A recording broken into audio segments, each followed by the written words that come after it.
สบายดีเนาะสบายดีลูกค้าทุกคนมื้อนี้ก็กลับมารีวิว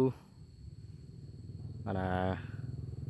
งานเคสองให้เบิ่งเนาะตัวนี้จะเป็นเคสองของไซงอนเนาะตัวนี้จะเป็นเคสองของไซงอนใส่เว้าปั๊มนอกเด้อตัวนี้เว้าปั๊มนอกเว้าใหญ่เนาะกล้อง Discovery ทางอาลูเราทีเคฮ่องกงเด้อก็อยู่มอเส้นทางนี้มันอยากนั่นหน่อยนึงส่วนหลายก็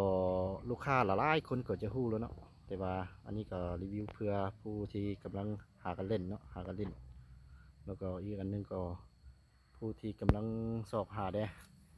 นี่จะเป็นของไซงอนเนาะของไซงอนในตัวซากนี่จะสั้นเด้อพันมาของฮันน้อยในตัวนี้เงาๆเลยแล้วก็สุดยิงอันนี้มันจะลื่นดีเนาะของไซงอนใส่เว้าใหญ่เนาะตัวนี้เว้าปั๊มนอกเว้าใหญ่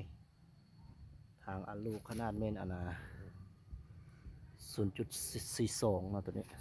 0.42กล้อง Discovery 3-12x42ได้ตัวนี้เคสองเรา50เรายาวเด้อนั่นแท้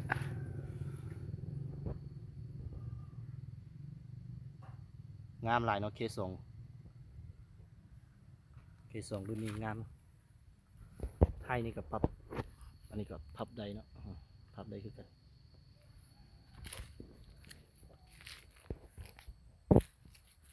โอเค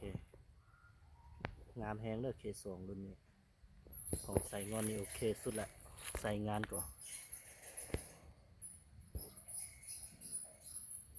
คันว่าลูกค้าผู้ใดทานใดที่กำลังสอขาตามหาก็เบิ่งกันว่าถึกใจก็สามารถติดต่อเข้ามาหาได้เด้อเครื่องยังมีพร้อมส่งเนาะ